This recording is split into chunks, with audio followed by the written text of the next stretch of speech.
Salam gars yi j'espère que yéen a ngi si jàmm ñu ngi si 18e xaw ma 19e épisode histoire koor gi comme d'habitude pour ñu ko xamul chaque jour dinaa poster benn vidéo ba koor gi jeex looloo tax ngeen war abonné wu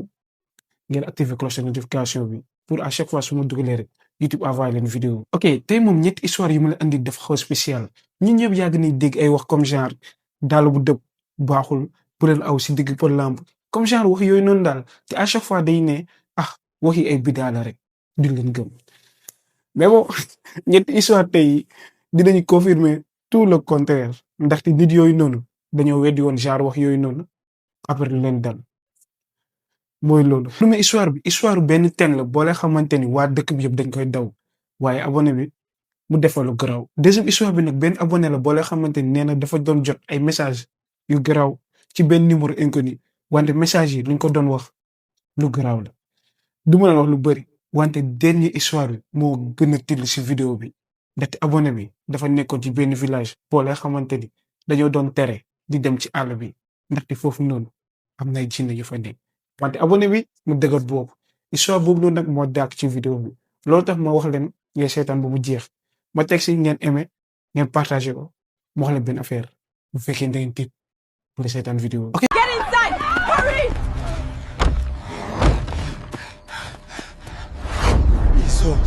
seetaan vidéo ok gars yi pour première histoire bi histoire bu gàtt la xam naa loolu ngeen gën a bañ mais bon yéen a yónnee histoire yi bu ñu gàttee mënuma si dara bref abonné bu ñu ko raconté nag mooy tudd Mariama comme d'habitude si Instagram la ma ko envoyé bu fekkee yéen tamit am ngeen histoire ñëw leen si Instagram ngeen partagé ma ko incha allah rabbi su ma ko gisee rek dinaa ko publier si YouTube. bref Mariama nag moo expliqué que ni moo ngi dëkk si benn village bu nekk si digg Sénégal précisé wul mooy région bi. moom nag mu ne ci village boobu noonu dafa am benn teen bu nekk tamit ci digg village bi bëri na ay digg mais bref nee na ci digg village bi dafa am benn teen wante teen boobu noonu dafa yàgg trop d'après mag yi ñu ne teen boobu noonu def na fa ay siècle léegi nag waa dëkk bi dañuy expliquer benn affaire ñu ne lépp lu ñu mënta gis ci côté teen bi buñ ko mus a for ndaxte teen bi da am lu mu àndal Mariama nag nee na musul gëm loolu ndaxte dafa jàpp ni ay bidaa la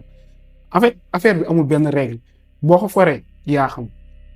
wante d'après village bi nit yu bëri jar na ci dof déjà man su ma déggee genre histoire yooyu noonu du ma mus a for man xam ngeen mais bref Mariam neen gëmul loolu moom à chaque fois mu ne moom ay côté 6 heures du matin day yeewu pour dem ragg benn jour nag ay suba teel comme d'habitude mu dem mooy pour root ndox bu mu paree ragg ba siwo bi fees neen moment yooyu noonu bu mu tourné rek mu gis mooy si suufu teen bi benn càkka buy briller maanaam benn chaîne mu ne chaîne boobu noonu moo ngi doy waar ndaxte dafa mel ni luy tàkk moment yooyu noonu automatiquement moom musul gëm mooy gars yi li ñuy wax de mu ne for na ko rek neen bu mu xoolee chaîne bi ci la gisee ni chaîne u xaalis la moment yooyu noonu moom ci la ne peut-être am na ko fi waddal wante bu mu taxawee nit ku ñëw bu mu ne yaa fi bàyyi chaîne bi gars yi dañuy root daw mu ne ñii ay affaire xon yooyu noonu la ñuy gëm moom neen ci la jëlee chaîne bi yóbbu ko seen kër mu ne journée bi yëpp mu kontaan mu commencé di takk chaîne bi rek yaayam ci la ko gisee mu ne Mariama kaay mu ne foo jëlee chaîne bi Mariama ne mu xaw hésité tuuti mu ne xaaral ma wax rek ci la ko ne chaîne bi maa ngi koy foree mooy côté teen bi yaayam bu mu déggee loolu xar kanam bi changé mu tiit mu ne yow da nga def xanaa déggoo lu ñuy wax si teen boobu noonu ci la ko ne dellool mooy chaîne bi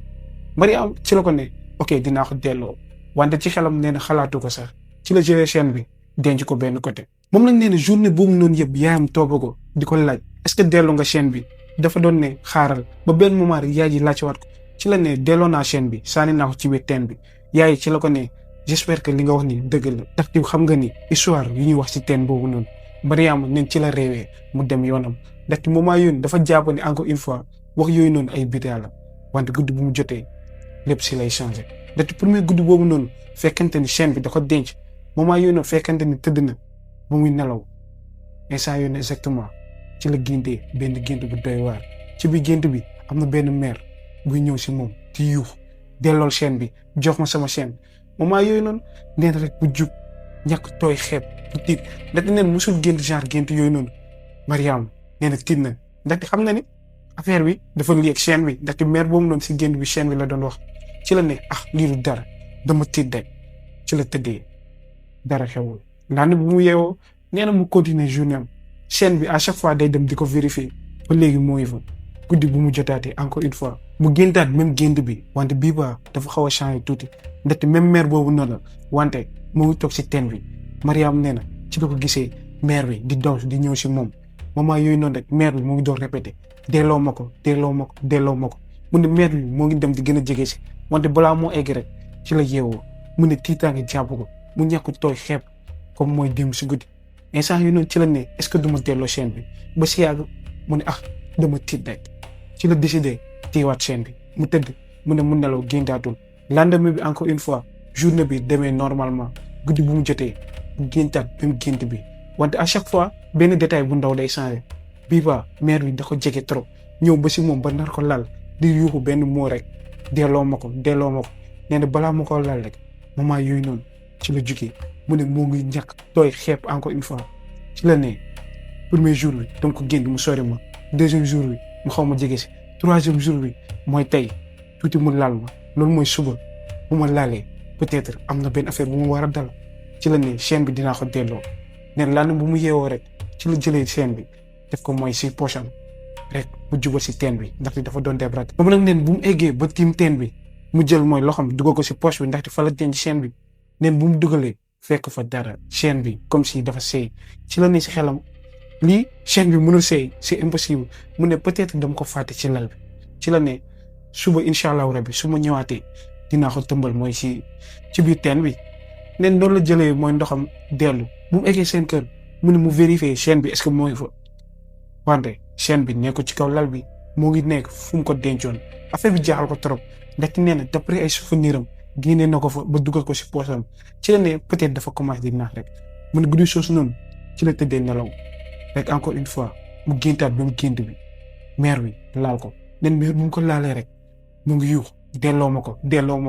nen instant yooyu noonu rek ci la yeewu encore une fois mu ngi ñàkk tooy xeeb tiitaange jàpp na ko moom nag ne guddi soosu noonu bizarrement mu jéem a tëddaat mënul nelaw ci la demee si côté fenêtre bi nen bu mu yëndoo moment yooyu noonu ci la gisee si ëtt kër gi benn mère taxaw di ko fixé te mère boobu noonu xàmmee na ko ndaxte kooku moo nekkoon ci gént bi Mariam neen ci la tiitee mu commencé di yuuxu wante comme si kenn déggu ko comme si moom kese moo nekk ci kër gi te pourtant papa ma yaayam ñoo ngi si beneen mooy pièce bi instant yooyu noonu ci la xamee ni mère bi moo nekk di ko jombal neen noonu la fa toogee ba lendemain bi nelawul 6 heures du matin mu jotee fekkante naaj bi jug na automatiquement ci la jëlee chaîne bi rek daw mooy dem mooy si teen bi pour sànni mooy chaîne boobu noonu ndaxte moom jàpp nañ chaîne bi forcément moo waral li ko dal lépp neen bu mu dawee ba egg mooy si teen bi fekkante ni encore une fois chaîne bi mu ngi si poche am neen bu mu dugalee loxam ci poche bi fekk fa dara chaîne bi mu ngi mel ni lu seey Mariam nag neen ci la comprendre que ni démb bi si suba ndeketi chaîne bi fàttewu ko woon seen kër chaîne bi dafa seeyoon ndaxte bii pa nee na wóor na ko à 1000% affaire bi moo ngi woon si poche am ba mu egg mooy si teen bi instant yi noonu neen ci la tourné pour daw wante moment yoon exactement rek ci la gisee ni teen bi di ragg boobam mu dégg ay bruit comme si am na nit bu fa nekk wante Mariam neen moom kese moo fa nekk gisu fa kenn instant yi noonu tiitaan ci la ko jàppee mu ne mu daw dellu seen kër ne bu fa eggee mu vérifié te chaîne baa ngi fa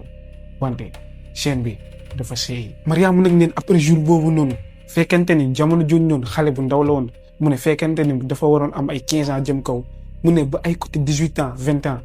à chaque fois day gis mère bi soit bu demee marché da koy gis si diggu mbooloo mi wala peut-être yenn saa yi si ay géndam da koy gis mu ne affaire bi quelques années yu passé nii ci la ko gëjee gis wante jàpp na ni à 2000% forcément mère boobu noonu moo ko doon toog mu ne ba instant yi peut-être xamul ni rëcc na mu ne xamul ci dara wante mu ngi sant yàlla moment yi léegi nag histoire Mariam ñi la jeexee. nag gars yi war na mën loola xalaat ci histoire Mariam bi ci commentaire yi moom personnellement su ma gisee benn teen bu ñu tere xam ngeen du ma dem mais question bi mooy càkk boobu noonu mooy chaîne boobu noonu lu si nekkoon est-ce que comme gars yi li ñu wax jinne ñoo ko moom man comprendre ak mère bu ko doon topp noonu mu ne mère bi topp na ko ba presque bu mu doon màgg wax leen ma yéen seen xalaat ci commentaire yi moom nag ngeen amul benn explication. ñu dem ci deuxième histoire. yaay pour deuxième histoire bi fekkee ni première histoire bi da ngeen jàpp ni daa gàtt foog naa ne bii mooy gën a gàtt foofu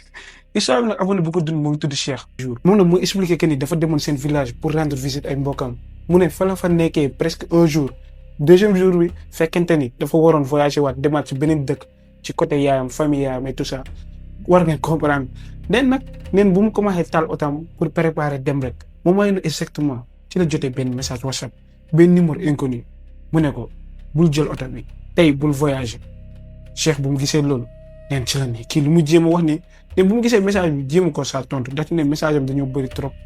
genre message yooyu du ko saa tontu. mu ne bu mu ko gisee bàyyi si noonu xelal ci la yéegee ci otam ne bu mu yéegee rek moom maa yónni exactement mu jotaat bu deuxième message mu ne prévenir naa la nee naa la bul jël oto bi bul voyage moment yooyu noonu xaw na tiit tuuti ci la décidé mooy bloqué numéro bi wante nee na avant moo bloqué rek numéro boobu noonu ci la ko envoyé benn photo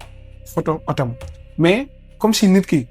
kooku noonu moo ngi nekk ak moom si village bi wante dafa làkkatu jël oto bi instant yooyu noonu ci la tiitee mu génn xool côté yëpp gisul kenn peut-être booy yi nii la kese dañ may jéem a tiital ci la dugaatee wante neen balaa moo démarré ci la xalaati benn affaire bu doy waar numéro boobu noonu nga la xamee numéro da dina ne village boobu noonu lu fay ñëw bëriwul te ñu am numéro mu bëriwuñ tamit ci la ne peut-être booy ñoo bëree affaire rek moom nee na mu rationaliser affaire bi à 2000% ci la jëlee yoon bi comment di avancer nee na village bi mu jógee ak village bi mu doon dem presque sorantewul noonu moom la neen bu mu déparé moment yéen exactement ci la fàttali ko que ni dafa waroon retirer xaalis ci la décidé mooy génn yoon bu mu war a jël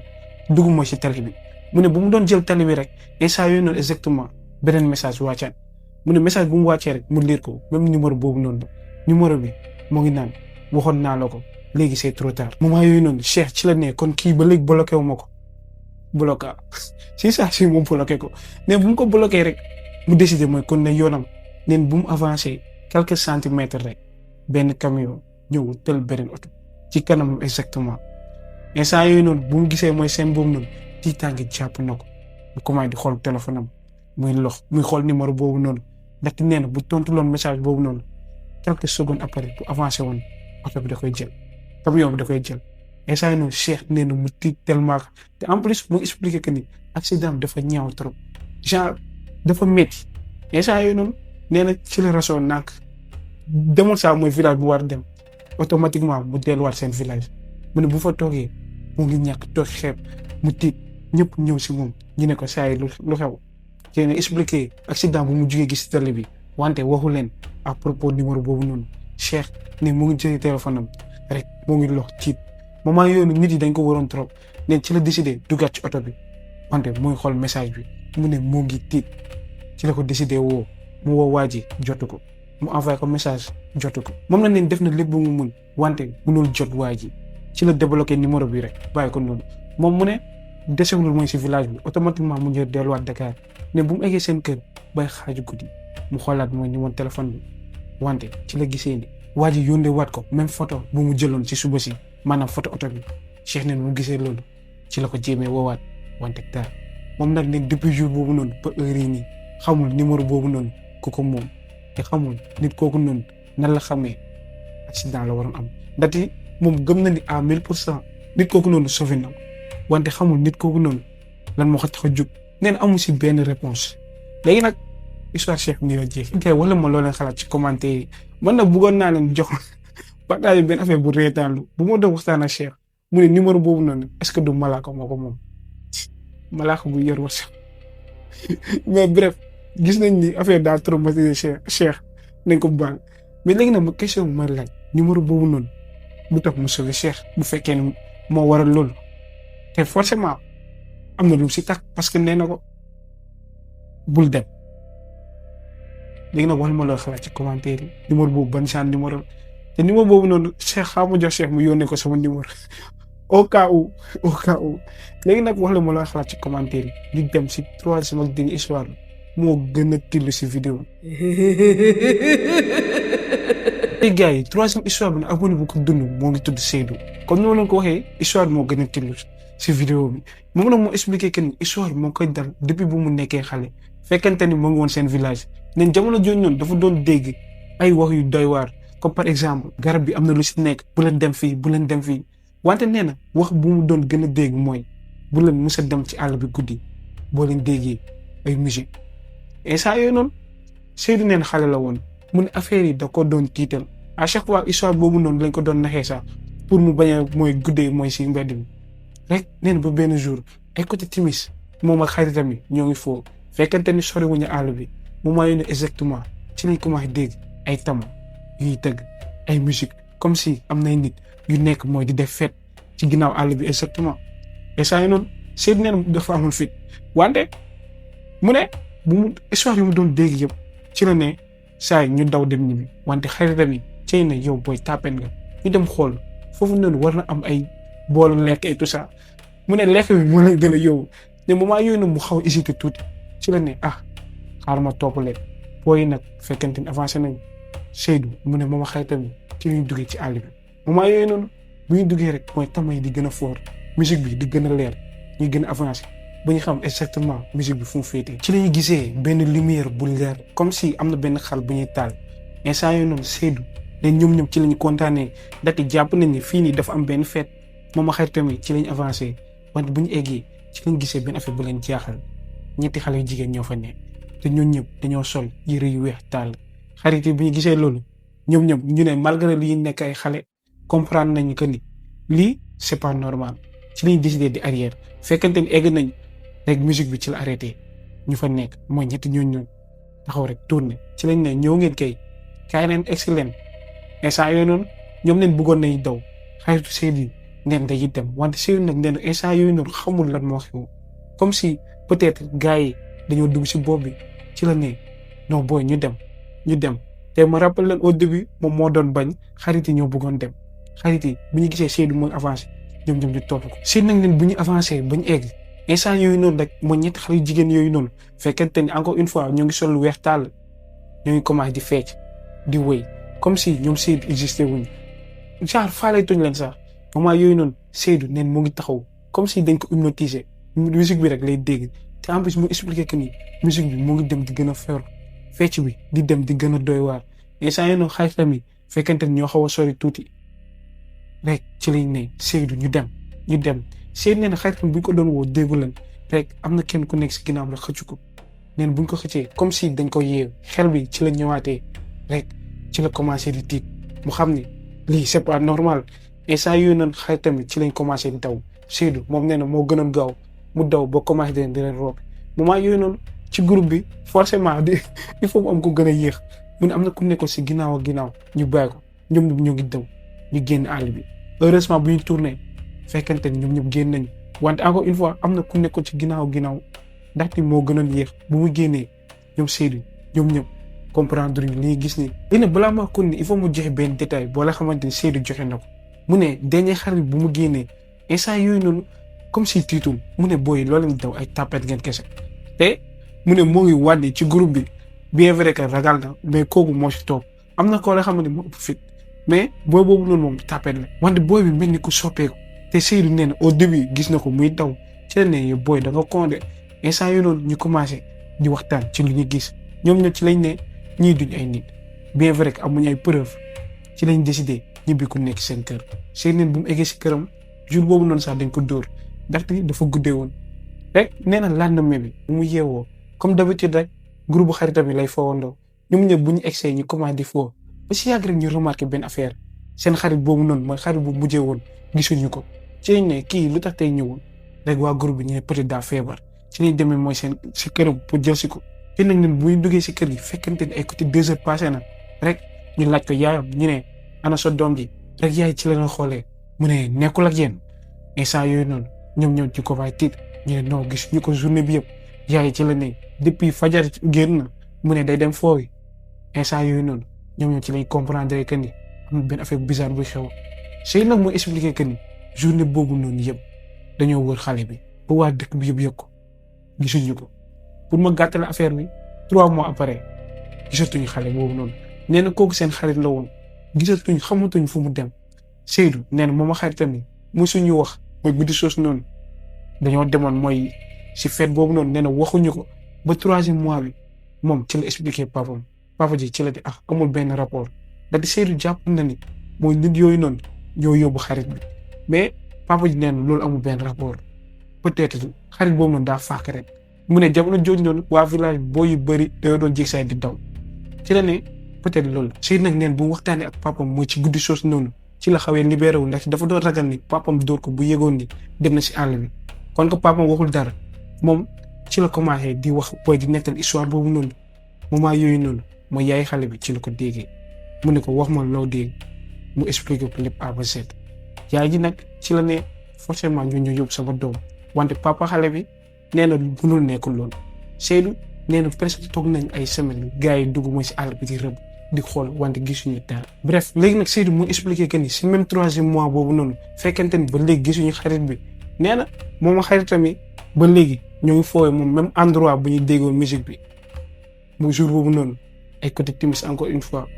ñu commencé diggaat même musique boobu noonu même tama yi instant yooyu noonu Seydou moom xaritam yi tiit nañu trop mais xaritam bi ci lañ ne peut-être mooy suñu xarit bi fa la nekk. moom moo expliqué que namoon nañ ko trop Seydou ci la proposé ñu dem woo waa village bi ñu dem pour gis ko bu fekkee ni fa la nekk wante xaritam bi ci lañ ko expliqué bu ñu xaaree musique bi day dem